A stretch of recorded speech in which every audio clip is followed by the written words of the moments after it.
আপনি ফেসবুকে নতুন, আর সেই ফেসবুকে আপনি নতুন একটা পেজ খুলেছেন। পেজ খোলার পরে সেখানে আপনি নতুন নতুন ভিডিও আপলোড দিতেছেন, আপনার ফটো আপলোড দিতেছেন, টেক্সট পোস্ট করতেছেন, রিলস ভিডিও আপলোড দিতেছেন, কিন্তু আপনার সেই ভিডিওতে কোনো ধরনের ভিউ আসতেছে না। ভিউ না আসার একমাত্র কারণ হচ্ছেন আপনি জানেন না, আপনি একটা সেটিং অন করেন নাই, এই জন্য আপনার ভিডিওতে ভিউ আসতেছে না। দেখেন, আপনি যে ভুলটা করেন আমি জানি আপনি কোন ভুলটা করতেছেন। আপনি নতুন একটা পেজ খোলার পরে সেখানে ভিডিও টেক্সট ফটো আপলোড দেওয়ার পরে আপনি কী ভুল করেন দেখেন।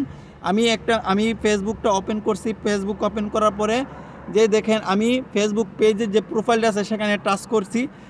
আপনারা যে ভুলটা করেন এইভাবেই ভুলটা করেন। আপনি ফেসবুকের যে প্রোফাইলটা আছে সেখানে টাচ করেন, সেখানে যে কমেন্টগুলো আসে, আপনার ভিডিওতে যে কমেন্টগুলো আসে, সেখানে সেই কমেন্টগুলো রিপ্লাই দেওয়ার জন্য আপনি কি করেন, আপনি এভাবে উপরের দিকে নিয়ে যান। উপরের দিকে নিয়ে যাওয়ার পরে কিন্তু এই ভিডিওগুলো কিন্তু চালু হয়ে যায় আপনার। এটা নিশ্চিত, আমি যেটা বলতেছি সেটা সঠিক বলতেছি। আপনি এইভাবে টাচ করেন, সেখানে আপনি যখন এই কমেন্টগুলো রিপ্লাই দিতে যান তখন কিন্তু আপনার যে ভিডিওগুলো আছে সেই ভিডিওগুলো অটো প্লে হয়ে যায়। সেই জন্য কিন্তু এই ফেসবুক টিম বুঝতে পারে যে আপনার নিজের ভিডিও আপনি নিজেই দেখতেছেন, আপনি নিজেই ভিউ বাড়াইতেছেন। এই জন্য কিন্তু আপনার ভিডিও ফেসবুক টিম অন্যজনের সামনে নেয় না, অন্যজনকে দেখায় না। এই জন্য বলি, আপনারা নিজের ভুল আপনি নিজেই করতেছেন। দেখেন, আপনারা যদি একটা সেটিং অন করে রাখেন, আপনাদের ভিডিওতে প্রচুর পরিমাণে ভিউ আসবে।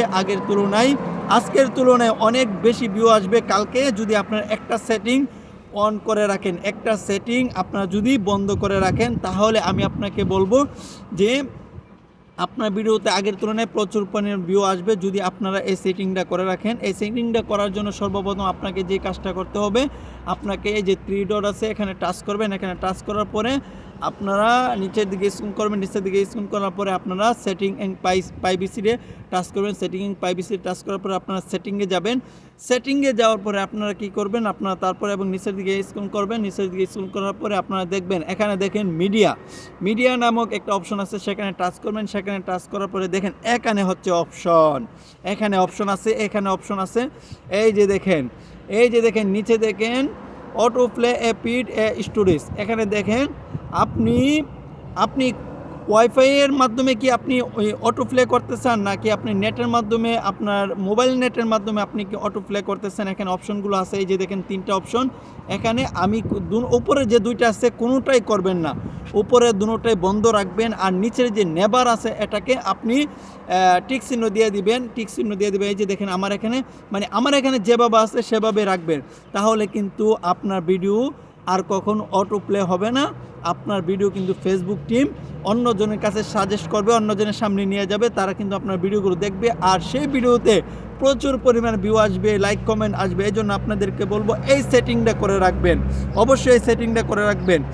এই জন্য আপনাদেরকে বলি, আমার ভিডিওগুলো দেখবেন। আমার ভিডিওগুলো আপনারা দেখলে অনেক উপকৃত হবেন, লাভবান হবেন।